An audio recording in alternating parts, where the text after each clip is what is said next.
very much. So before I do anything, I would like to do a quick land acknowledgement. So I'd like to acknowledge the traditional ancestral unceded territory of the Inuit, the Métis, and the First Nations people where we live, work, and where we're all meeting today. May we and the land and everyone who lives on it prosper together now and into the future. I'd like to give you guys a big welcome. Welcome to the Employee Ownership Canada Peer Roundtable, where employee-owned companies and professionals meet and can share expertise. For all of those of you who are new, my name is Tiara Letourneau. I'm the current chair of the board of Employee Ownership Canada, and I'm delighted to act as your host today. Normally, we're hosted by the secretary of the board, Joanna Phillips, whom I don't believe is able to be with us today. And so I'm standing in for her, and hopefully I can keep up the great standard that she's had over all this time. All right. So if you haven't been to a peer roundtable before, this is an amazing meeting. We're going to begin with stories being shared by two outstanding employee-owned company executives, and we're going to save some time at the end for questions. Question period is an ask me anything format. So you can ask about the presentation, or you can ask about your own company or situation, or you can ask about employee ownership generally. And before I introduce our speakers today, I would like to start with just some gentle housekeeping. The first thing is please remember to mute your microphones while our speakers are presenting as a courtesy to them and other listeners. So if you haven't done that yet, please mute your microphone. The second is if you have a question after the presentations, you can raise your hand digitally by selecting the raise your hand on the React button at the bottom of your screen. So feel free to take a look there. You can also put questions into the comment field and I will relay those on your behalf. So if you feel a little shy or you just want to write it down while you remember it, we will bring it up during question period. Also, as a reminder, this video is being recorded and you can access it. EOC members can access it later on our website. I do want to give a shout out to a couple of people on the call today. The first one is we have Perry Phillips with us on the call. He has been involved in supporting the formation of employee-owned companies in Canada since the 1990s. And he was also a driving force in the creation of the Canadian ESOP Association, which recently became Employee Ownership Canada. So Percy, if you're there, give us a wave. We're super delighted to have you on the call today. There we go. Amazing. So we've got history with us. Look at the thing, how you created it. It just continues on into the future. We're very delighted to do this. And with that, what I'd like to do now is introduce our speakers. So I'm going to introduce Grant Wild, who will be telling us about his company and his history with employee ownership. Grant is the president and CEO of Spartan Controls, which is a leading provider of process control, measurement, and automation solutions in Western Canada. He has been with Spartan for 27 years, holding various roles, including business group and customer segment executive leadership, sales, marketing, business unit management, and frontline sales. He's also a professional engineer and graduated in mechanical engineering from U of A, which happens to be my alma mater as well, so go U of A. Under Grant's leadership, Spartan Controls has been recognized as one of Canada's best managed companies for 16 consecutive years, achieving Platinum Club status for sustained excellence in business performance. And in my research, I learned that Grant emphasizes innovation, adaptability, a commitment to sustainable growth as key strategies for thriving in challenging markets. He's also created a formula called the leadership equation. Catherine, I'm going to ask you just to turn your mute on so that we don't have that background noise. Thank you so much. And it's my delight to turn the floor over to Grant to tell us, to give us some insights into how he's created this excellence in his company and how it relates to employee ownership. So Grant, please go ahead. Thank you for the intro. Can you see my screen? I'm sharing some slides here.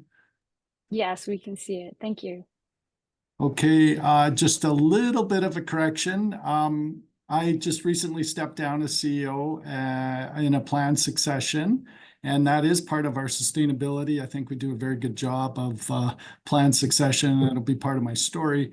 But I'm currently the board chair, and so very much involved in the day-to-day, if not the operation, but how we're moving forward. So welcome everyone. Thanks for joining. I've got some slides here to support a little bit of the story about Spartan Controls and employee ownership.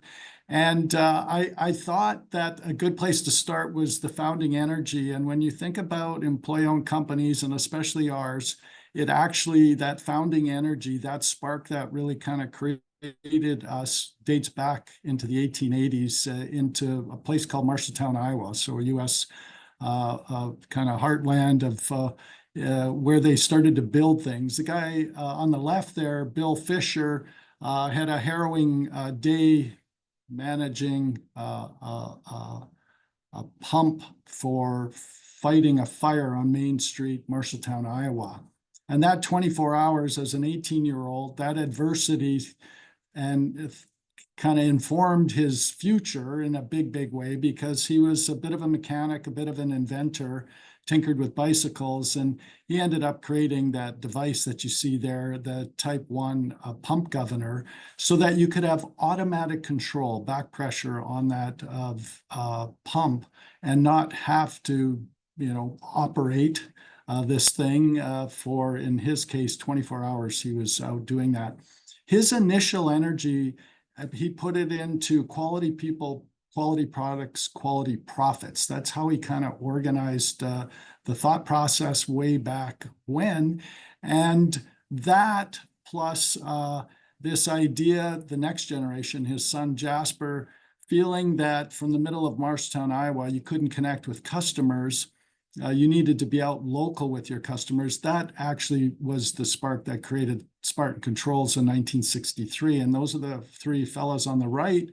And they took that founding energy around, customer focus and the, people, products, profits, but they layered on their own take on it. And part of that layering was the naming of Spartan. So from, yes, the ancient Spartans, who were known to be, efficient and competitive, very committed to their cause. And we won't get into sometimes whether their causes were good or not, but they were very committed, and they were certainly community focused. And so that was part of our founding story. And the most, important part, and why we're, I guess, talking today, is they created in 1963 broad employee ownership. It had two elements, and I'm going to unpack that a little bit, with quarterly profit sharing, a bonusing system, and then shareholder profit.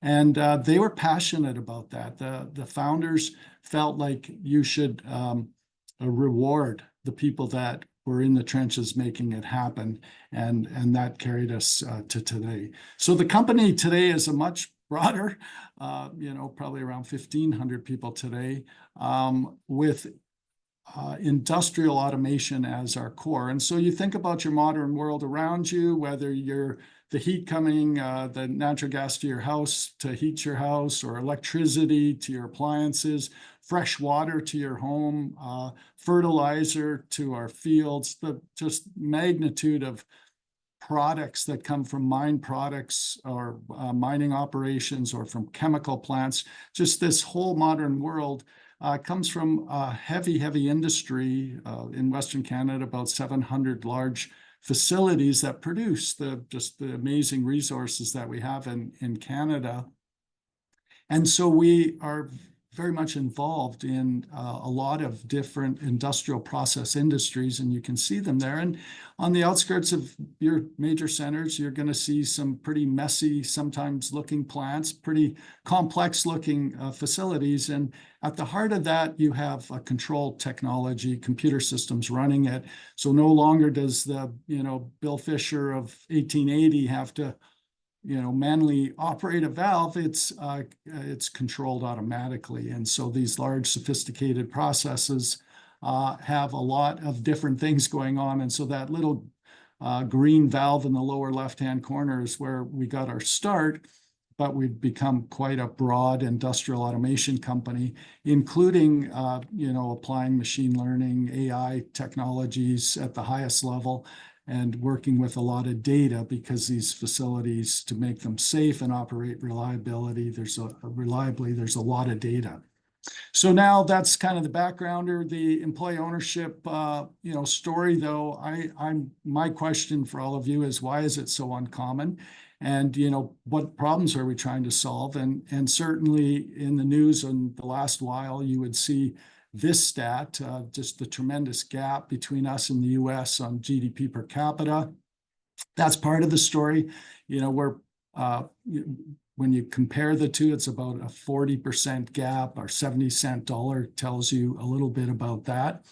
But this idea around productivity, innovation, and investment, they are lagging some of our peer countries, and of course the big dog south of the border, and that's not good. So I look at it and say, hey, we're performing quite well as a company, and I'll show you the facts to support that.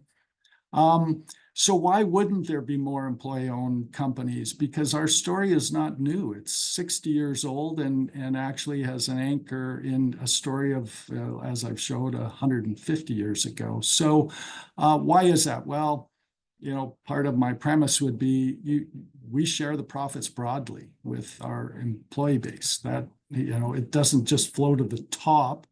There's not just a handful of folks doing very well when the company does well. Everyone does well.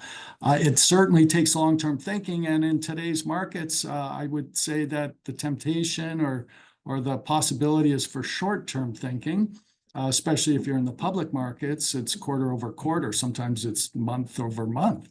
And that's not how we have rolled. We think very long-term and strategically plan for the long term. It also requires very patient capital. You need to be thinking about investments when you're thinking long-term over the payout of the long-term. So if you talk to a VC, they would say, well, I'm impatient capital. And that's not what employee ownership is about. This perception of constrained growth, I think you'll see a chart here shortly that says no. That's a misconception. Our growth has not been constrained, and I think it's the exact opposite. We're very growth oriented and resilient because of employee ownership. But it does also take extra focus from the leadership, because you're seeing your shareholders each and every day. Your engagement with them, it becomes your way of life, frankly. And our senior leaders are out and about and connecting with Spartans. We call them Spartans, not employees, because they're owners, each and every day. And so that level of engagement is super important. So you see the little platypus on the right.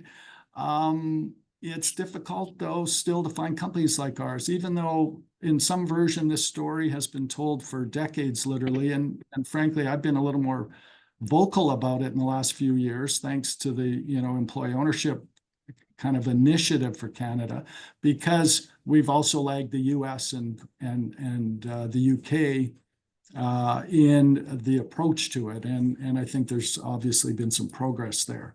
So I would anchor any commentary around employee ownership as this culture of ownership. And hopefully you already have a sense, a little bit of that founding spark, that founding energy. But we are self-serving in the context of looking for entrepreneurs, people that maybe aren't willing or maybe a little less risk, a little more risk adverse than going out on their own, but they want a community of entrepreneurs to support them. So our first filter really is our first interview, because we say, hey, we have an enormously high variable pay component. And are you okay with that? If you're not okay with that, then this isn't the right place for you. So we filter right at essentially the first interview, looking for entrepreneurs that want to kind of strut their stuff, be innovative, but do it in the context of a broader organization. This whole idea of ownership, lots of ways to describe that, from the sweat of one's brow might be a little old school, but it is that extra effort that I think owners do put in. And I just came across a Spartan here just heading into this meeting, and asked him how it's going. And he said, we're busy, and, but everyone jumps in and helps out as required. And that's the beauty of our model for sure, because owners do help owners. They win, we win kind of mentality. I win, you win. And that empowerment that we try to give to our owners right down to the front line, I think has been very helpful. Accountability higher, their level of commitment like an owner, and also how we develop our people as owners, because our turnover is about 2.5% right now, and it's typically in the low 2% range. So you're not constantly on this treadmill of reinvesting in onboarding new people and training new people. No, you're investing in your owners. And so we have a very robust training and development program, which just gives us a continuous leg up, because our average employee at Spartan has over 10 years experience. So we have very low turnover. Connected, engaged, I think those words are probably pretty self-explanatory. This idea of owners collaborating, super important. And there's lots of good ideas out there. Execution always becomes, I think, the differentiator on long-term successful companies. Owners know that, they have skin in the game, that they're part of this long-term plan. And I believe our level of execution focus is higher than many companies I've come across, and therefore our outcomes are better. And I like breaking down the concept of people, process, technology. We solve a lot of problems by looking at the people element, our owners, the processes that we have in place, and ultimately what technology do we have to support them? Because when you think about productivity, it does come down to development and training. It also comes down to tools and infrastructure support, in our case, some automation too, that enables them to do their job successfully. And then finally, those are words at the bottom of the screen there from customers. You just think of your own personal experience. When you're being served by an owner, there is certainly a heightened level of interest in satisfying, I think, your needs and follow through. And we're pretty good at that, creating long-term loyalty. So how does this program work? Well, we call it the earning the green and gold. The green part is really one of two components of our base compensation system, where we have base pay, which would be low to market, and then we quarterly, yesterday was actually a quarterly profit sharing celebration, where we bonus out a portion of the overall profit pot to our Spartans quarterly, and that's for all Spartans, owners and non-owners. And then on top of that is the ownership model, and that's a buy-in over 10 years. After 2 years, so there's this get to know you period. We do have target allocations by role family, so there's certainly some structure to how shares are offered and to who they're offered to and at what rate, but it's a pickup over 10 years. And we have a very conservative valuation formula by design, because we want it to be the returns to be high and make it affordable for our Spartans to be engaged in ownership. And that price formula has been around for 30 years, and it's served us exceptionally well. So couple, related comments that often come up. In our context, the board actually maintains voting control. So we do move things along. I think we don't have to survey our 1,000 owners for every step, although I think we do a lot of engagement with our owners, but we can move things forward. And everybody holds the same class of shares when it comes to payout, not voting rights, but when it comes to payout. So you're all equal in how your shares are treated. So what does that do for you? Well, I think it just, the bottom bullets you've probably read already, self-explanatory, that it gives you this very aligned one Spartan outcomes, because what's good for the Spartan is good for the company and is good for our shareholders. There's no differentiation that management team has to be serving the needs of a shareholder differently than serving what would be the right decision to drive the company forward. And I think that's driven a lot of just better stability, allows you to do longer term, of course, decision making. And back to our culture, and I think I said it, but it's worth repeating, you win, I win, because everyone's motivated to, even if they don't maybe get along with the guy or gals next to them, they're motivated to support their success, because ultimately that's going to come back around to them. Here's some financial measures, and I thought I'd use the 5-year COVID period just to give you a snapshot. And there's no axes, so I'm not giving away any too top secret, but we've come out of COVID just roaring. We're into our 4th year of growth, and it's just been tremendous. But that, of any downturn, if I would have picked any downturn period, because we retain our people, we all take less pay during a downturn, so we don't typically have a layoff. We didn't have a layoff during COVID. We had some long-term Spartans that took retirement, and some were a little earlier than they wanted, but it was their decision. So that helped with the company, but that's another ownership kind of mentality. And we hit the ground running. When the market turns, we have our core group and our group ready to go. And you can see the cumulative orders growth. So we are a growth-oriented story and by any measure, and that's been terrific. A few other measures. I talked about employee turnover. I'll just focus on the top right-hand corner, safety. We have a tremendous total recordable incident frequency score. This is our year-to-date at 0.33. Over 400 process improvements year-to-date. That's Spartans helping each other stay safe. And so there's an element of that ownership culture that plays out way beyond the financials. When you think about the environments our people are working in, they're kind of dangerous, including some of our shop work that we do. And so safety is a very big deal.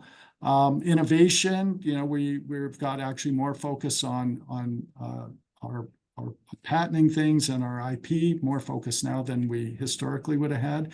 And then the lower right-hand corner, education, and that's external education. So we're connected with most of the polytechs and universities within Western Canada, helping with course content, helping with labs, and we have students come into our buildings a lot, including hiring during summer and internships. But we stay very connected to the education facilities because we are quite a technical company, a lot of technologists and engineers. We certainly want to have some visibility to them, but it's good for us long-term, and it's good for our customers because we're training them on the equipment that they're going to see in the field. Last kind of measure there is Gallup. This is their Q12. We do that annually, our survey, and you can see, through their lens, not my lens, this is their lens saying, hey, companies top performing have improved productivity, improved profitability, improved well-being, and what they call organizational citizenship. But I see that community aspect all the time. We're local in 14 different locations. So the last thing I'll say here is this idea of ownership, just kind of appealing to you to think about it also in the legacy standpoint. And those are Spartans. Every office has all our folks on the wall, and then the history wall down below. But it's this long-term thing. What can you pay forward? What can you create for the future? And so it's not just about surviving the moment. It's about thriving and giving back so that you do have a legacy company that the next generation, and just our succession planning here, I said, hey, I just stepped down. Well, we do that very deliberately, very planned, so that you're making sure you're setting up the next generation for success. And we've got over 100 second generation Spartans here, all kinds of kids working here. Their parents have worked here. So it's a much more family community type business because of employee ownership. And you are creating multi-generational value. So it is exceptionally rewarding. That's it. Thank you for listening. A couple of maybe inspirational thoughts. Drucker, he's that quote is attributed to him. It's hard to know when you do research who said what when.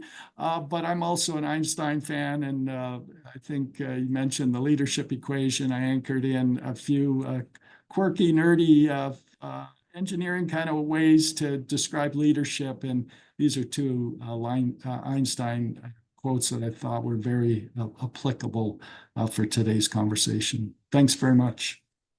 Thank you, Grant. What an excellent presentation, and so much to take away there from the success of your company. I think before we go to questions, I think because we've kind of come to the halfway point, we should have David do his presentation right away, and folks can hold their questions to the end. I think that's going to be an easier way. So with that, I'd like to introduce to you David Ross, who will be doing the second feature company presentation today. David is the chairman of the board and the CEO and a majority owner of Ross Video, which is a leading global company in high-end video production technology and services. You find Ross technology everywhere in the world's stadiums, television, streaming companies, live concerts, and other entertainment venues. During his tenure, David has seen 32 consecutive years of record growth with an average annual growth rate of 15%. So like Spartan Controls, we see a highly successful company. The company has acquired 20 companies worldwide to date and has expanded its global footprint. And Ross Video's growth has been managed throughout internal funding and promoting employee ownership via an active ESOP structure. It has over 700 employee owners. Ross Video has been the Ottawa area's Company of the Year 3 times since 2015. They are now ranked number 5 on the Communitech Team True North list of Canadian companies most likely to achieve $1 billion in revenue out of a pool of 10,000 tech companies. So another amazing success story. David, I'd like to turn it over to you. You can tell us how you've achieved results like this in your company. Sure, I'll do my best. I have less slides, so you might see my head a little bit more on this one. But it's an interesting story the way I got into this as well, and it's nice to see Perry on the call. Hi, Perry. Perry was did a presentation maybe 2007 or something like that in Ottawa, and I had just been annoyed a little bit and challenged by some things that happened in my company. I remember once I had an employee at an event who had unfortunately or fortunately had consumed a drink larger than his head. So he's being particularly honest with me, and he said, "David," says, "I get that. I totally understand why you don't share ownership with your employees." He says, "You're obviously greedy." He says, "And that's okay. That's what business is all about. And, here's to you."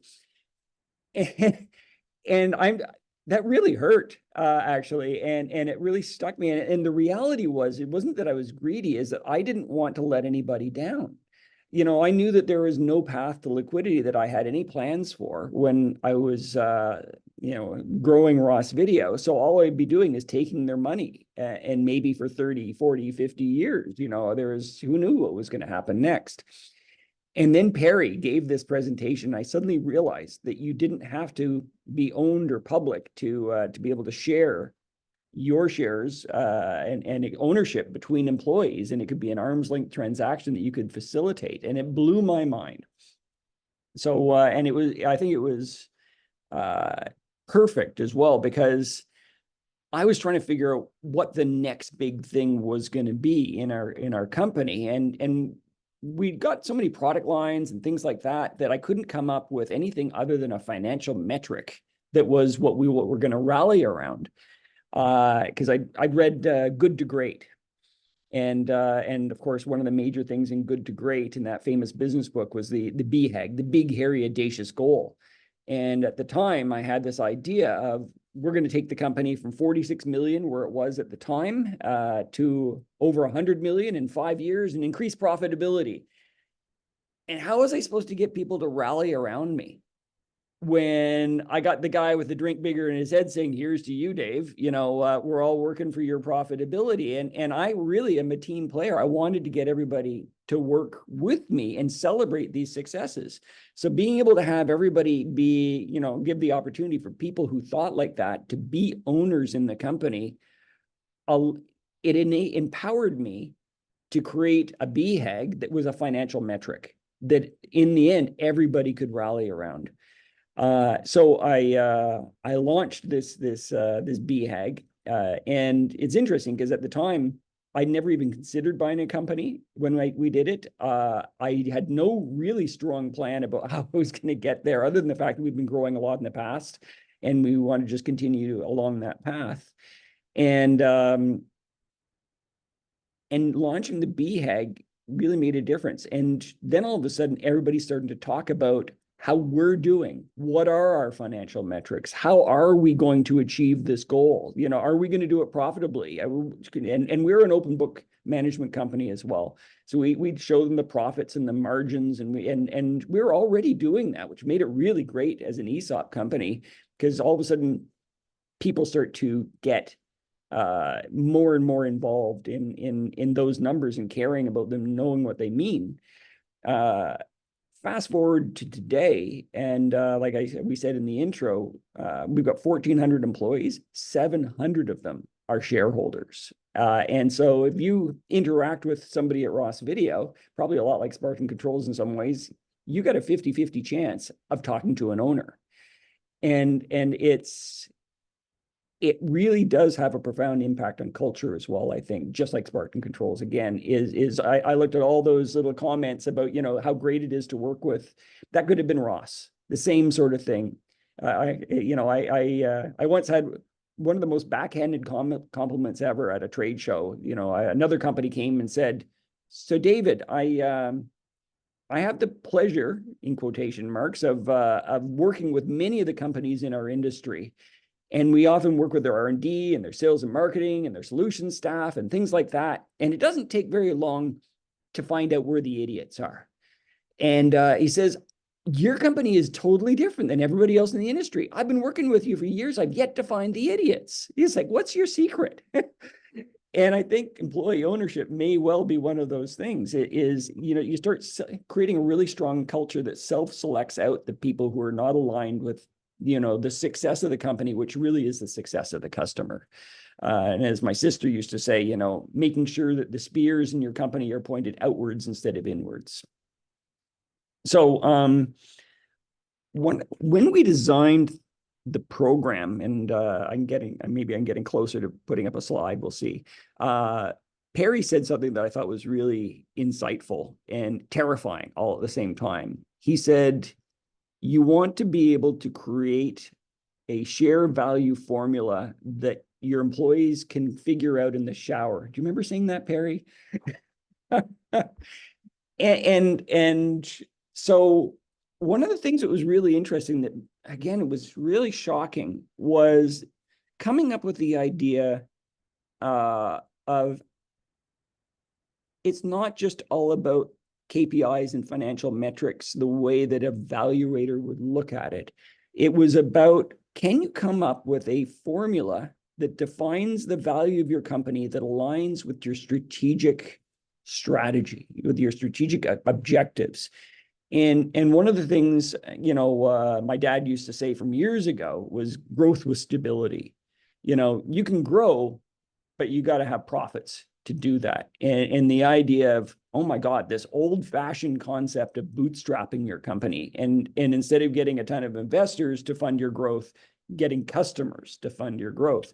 So this growth with stability idea tied into the fact that, you know, what do I want to accomplish? What do I want to reward at the same time as valuing the company? So we came up with this formula, which was 0.8 times revenue plus 3 times net profits. In other words, growth that was profitable.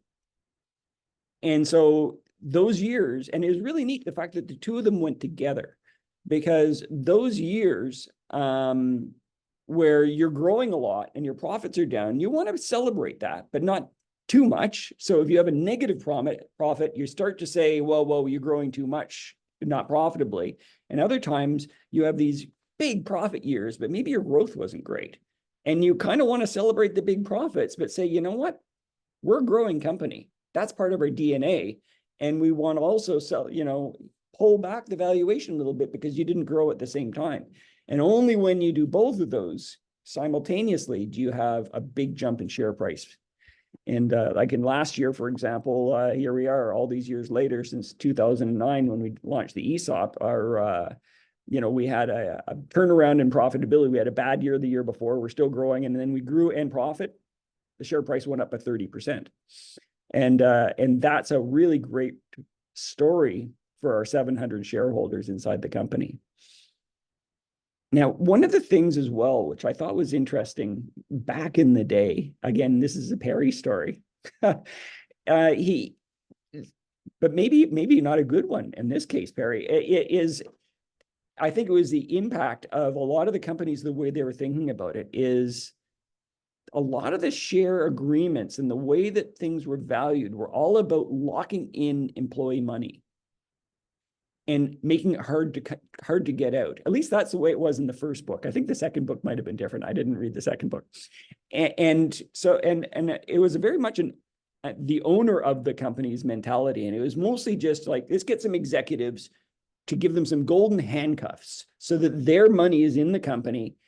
And if you time things the right way and make the rules a certain way, it really is distasteful for them to want to sell their shares. And I kind of looked at it from another point of view. I went, you know what?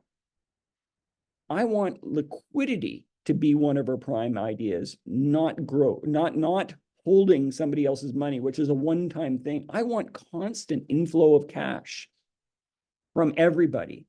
So I did a couple of things that were kind of interesting. First thing I did is, instead of saying this is about executives, I said, this is about everybody, even the people on the manufacturing shop floor. And we said the minimum buy-in to be an owner was $500. We felt that that was a meaningful but very achievable amount of money for somebody who makes, $50,000 a year.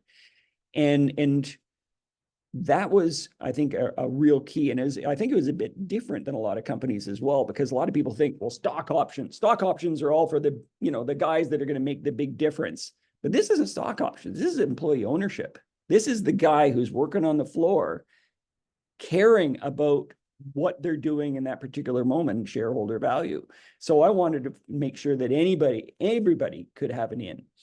The second thing is, I thought there was a lot of importance about trust.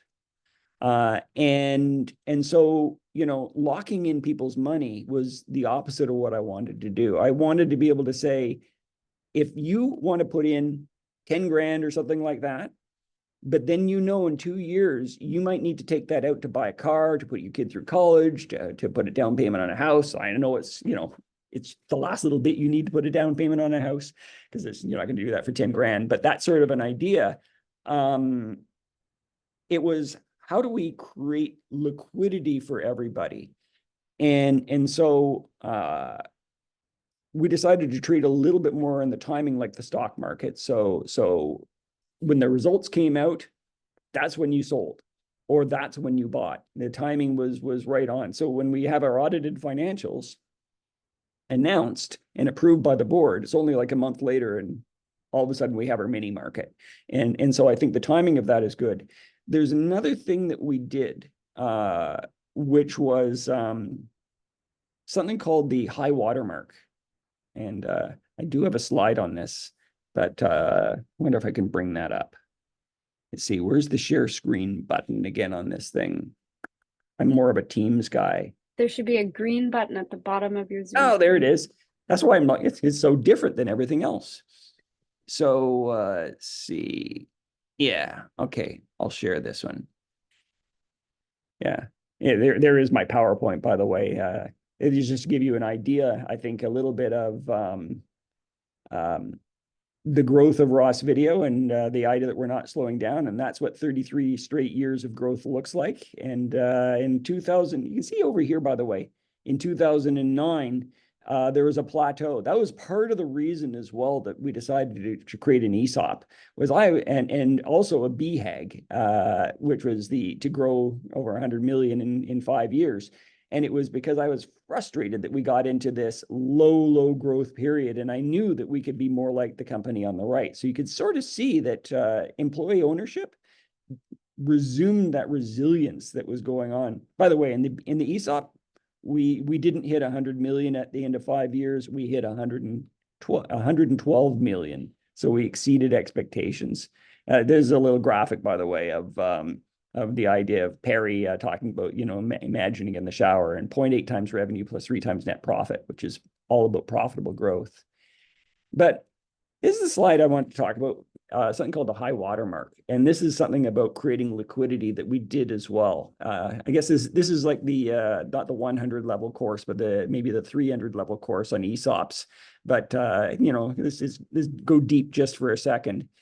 The issue I had was when somebody wants to sell their shares, and you got investor one, he's got 2,500 in there, she's got 2,500 and so on invested. 5,000 invested. The next person has, say, 15,000 invested. And then there's got this person over here that's got 70,000 invested, and they want to sell their shares. But they're selling $100,000 total. And there's only $50,000 for the shares you want to be able to buy that are buying. So everybody in the end can only sell half.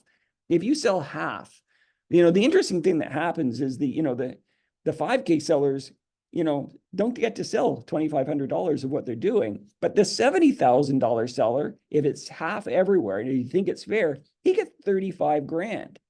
He's getting everybody else's money. And I'm looking at that going, is that fair? Is that, and it's more than, is that fair? Is that going to encourage the person on the shop floor to put in, a few $1,000s that means a lot to that person? It's a lot of risk. And know that they're going to get their money back. Because the moment that somebody tries to sell their shares and they can't, then you got a problem, right? You got a problem that people are going to want to buy it because they heard this story about people got locked in. So I came up with a high watermark and said, if this is the case, and we only have 50% liquidity, think about water going up from the bottom.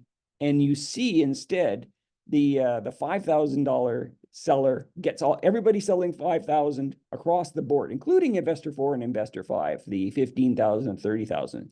They're now cleared out. So the guys on the shop floor, or the people who don't have a lot of money, they are made whole. The next person makes pretty close to the half that they're looking for, because we're going to sell up to that. And in fact, no, that person's completely out because there's more than enough money for that. So they sell 10,000, we sell 10,000 more, and both of these two are taken out. And then the last guy comes in and gets all the rest. So what you see is, the person with the 70,000 goes from 35,000 to 30,000 sales out of the 70,000 that they wanted to sell. Is that much of a big difference? Probably not that wildly off from their expectations. If somebody said there's only half the money around, but the other two were out 100%.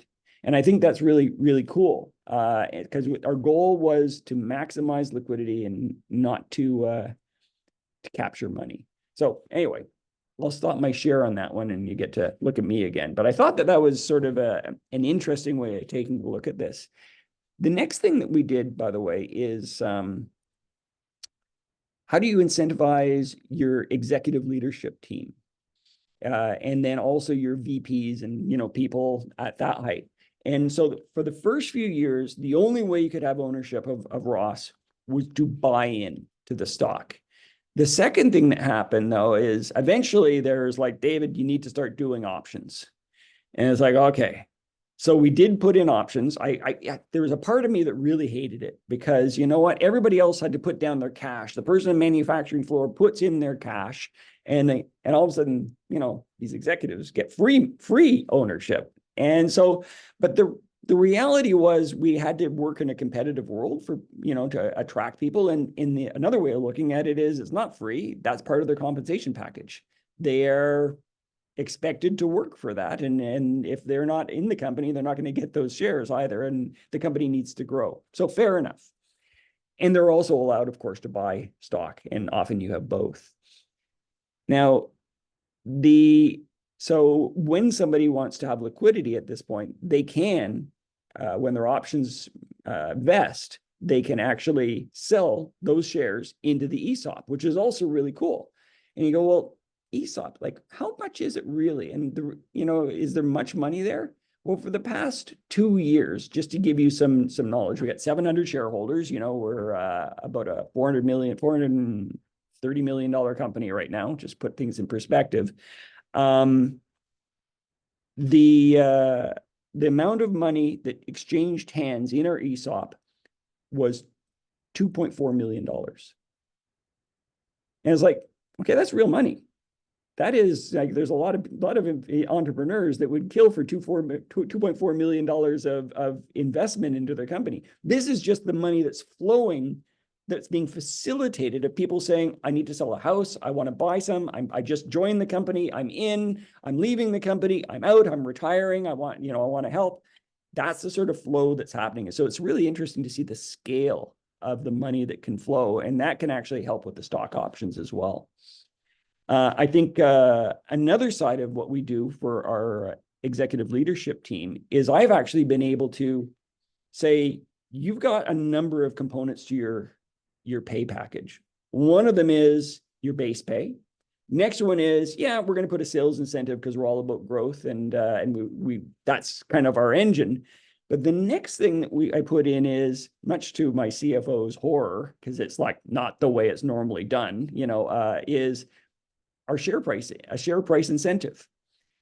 And this is kind of something you got to get your head around, because our company has been growing at 15% a year for 33 consecutive years on average. Every 5 years, we've been doubling. So why not tie the share price to an in-year incentive program, not a long-term incentive plan, but with the twist? Because one of the things we do, and I'm sure a lot of other people on this call have this challenge with, is they'll set a budget for the year, and then they'll end up having to do the right thing for the company, and which is the wrong thing for people's in-year incentive plans. In other words, we weren't expecting to buy this company. It's going to take some investment, and the profitability of the company is going to be less than we thought it was going to be, which means your targets are tanked. You're not going to hit it.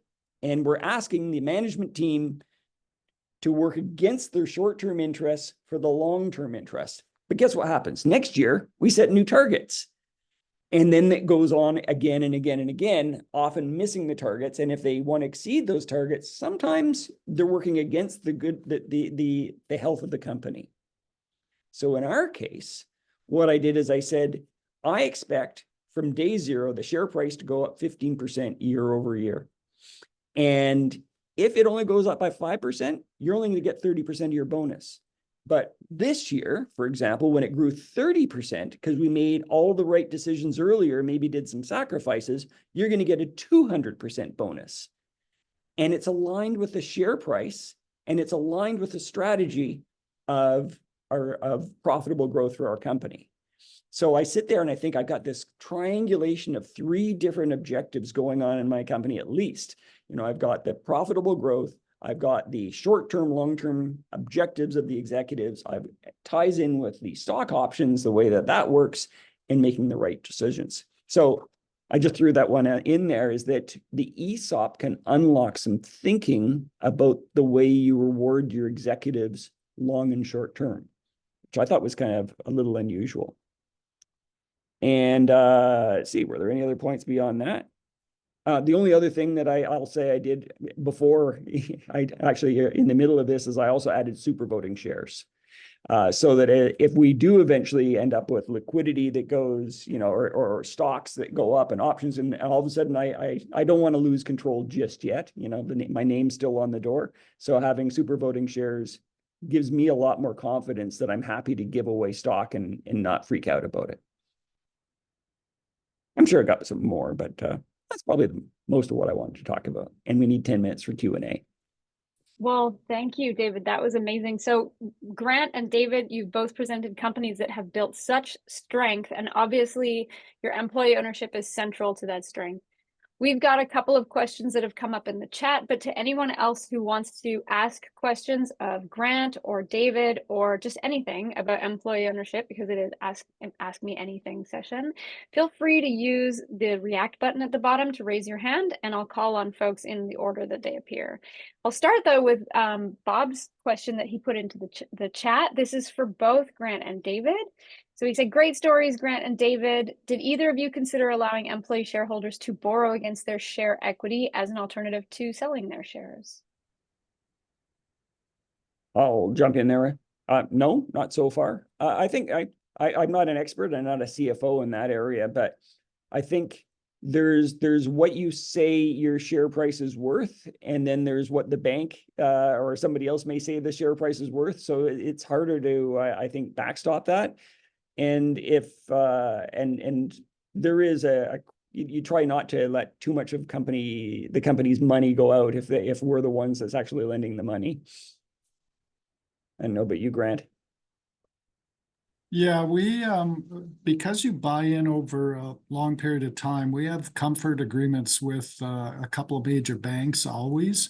So we direct our shareholders to borrow, actually, to buy the shares, because that's the tax deductible debt. And the banks hold the shares as collateral against those loans. So they actually have the company backstopping it and the share program backstopping it. But they're confident because the past performance of the company has been great, how we value the shares very conservatively. And, you know, as long as we continue to perform, there's this very strong relationship with our major bank and our corporate bank, which is BMO, on how to do this successfully. And so the banks are holding that as collateral, and they're looking at their total net worth. So I can't answer it specifically. Well, now, if I pay that down a bunch of my shares and I want to go buy a car, will that help? Well, they're looking at net worth and they're looking at cash flow, just like any other investment. And so it would help because you've got this nice nest egg that builds over time if you're paying down your shares. I hope that made some sense. Great. Thank you to both of you. Brian Hayward, I see your hand up. Why don't you go ahead and ask your question? Sure. Grant, you mentioned that you have voting control. Is there any mechanism or representation on the part of the employee owners in the governance framework for the company? Their rights would be outlined in a shareholder agreement, and their rights are from a day-to-day management of the company. No, voting control is held within the board. However, we share like there's no tomorrow when it comes to information about our strategy, the financial success or challenges of the company. So we are very open, and I would say connected. I use that word on one of my slides with Spartans, because you have to have an employee or ownership group that's confident that you're making the right calls. And I would say we also, I think I said it takes extra effort because I think, do an extraordinary lean in on answering why. We communicate a lot quarterly in our profit sharing updates, and then annually at our summit. I'm actually in Edmonton today, where we're doing our annual meeting for all Spartans. Then we have shareholder meetings where once a year in March, when we actually pay out our profits after the results of the year, we communicate what happened, the full plan, and where we're going for the next year. And so I think we describe things quite thoroughly. We engage our owners like they're partners in the business, and therefore they know a lot about what the company is up to and why we're up to it. But at the end of the day, to answer your question specifically, their rights to drive something are very limited when it comes to voting. And just supplementary, is there any kind of form of employee advisory committee or mechanism so that even though it's not a fiduciary role per se, there's a way for the employees to actually engage within the ownership, those that are indeed owners? Yeah, I would again say the expectation of our senior leadership team and our board is to be accessible to employees. So, for example, walking into the office this morning, I probably talked to 8 or 10 Spartans just getting from the door to here. So that it's very colloquial in that aspect, that we're together in this, and they know to approach me or any of the other senior leaders. So I think that open door policy. We have, of course, a management team, quite a large management team of 80, and they're floating information up. We meet monthly. So there is a way to bring forward information, but we don't have a shadow advisory or council. We do that more, I would say, colloquially and making ourselves available and staying in tune, in our offices on what's on Spartans' minds. Thank you. I'll jump in and just say pretty much the same as what Grant said. And the reality of the situation, especially when you've got a majority owner, is when we do have the annual shareholders meeting, for example, and we have to vote on a resolution, and I'm standing there with a microphone because I'm also chairman of the board, my head of legal will remind me, David, if you don't put up your hand, this motion doesn't pass. So there are just realities of when you have majority ownership, and then you also have employee ownership. That it's all about generating the trust. It's all about listening. It's all about culture. I think if you have a bad culture, an ESOP won't work very well because you're not trusting them. And if you act in an untrustworthy way, you're going to have some very unhappy employees. But on the other hand, if you never give them concern with the way you manage the employee, the company, the strategy, the way you redeem shares and things like that, then that's probably the most important thing. Those are great insights. Perry, I see you have your hand up. Please go ahead. Okay, I think Grant wanted to say something, so. Well, it came to mind about engagement, and we do survey our Spartans and so we have a high engagement score from a Q12 perspective when it comes to Gallup, and because of that open door, but also we have a very low turnover. And so I mentioned it was around 2%. So people can vote by whether they trust what management decision-making is by leaving. And of course, most choose to stay. So hopefully that's a vote of confidence in decisions we're making. Yeah, we're the same thing. We measure our net promoter value, and we've got about, I think 60% is our NPV, which is strong. And it's important to be able to have that. Perry. Well, I'm just going to comment when we were working with David to do his ESOP. And each ESOP is different because of the cultures, but they came up with the idea of the high watermark, which I thought was brilliant, and we use it now with other clients. Good. That's innovation at work. But my question is, most owners that we talk to are very concerned about showing financial information to their employees. How did you get over that from an owner's perspective? I love that. The answer for me is really, really simple. When you don't, the information vacuum is filled with rumors, and the rumors are always worse than the truth. It's that simple. Yeah, and David used the term trust. Like we put a high gain on trust, and loose lips sink ships. Like you're part of a private company. The expectation, and it's made very clear around confidentiality when we're sharing information. And so all you're doing is emboldening our competitors. You're perhaps making it awkward for us with our customers and our principal suppliers. So there's just the harm's done. As an owner, you're just harming your own ship here if you speak publicly. And COVID, when everything went online, that was made us anxious, because then you can't control who's taking pictures of screens and all that jazz.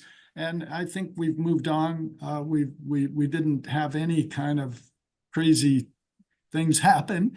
But now shareholder meetings we want people in person, and because we want them to be able to engage in person with their fellow owners.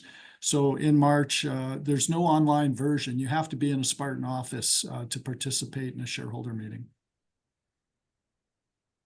We've come to the end of our hour, but Grant and David, what a fantastic set of presentations. For the employee ownership community out here, you can see the kind of strength that they've created in their company through their employee ownership. There are so many lessons we've been able to take away from you today.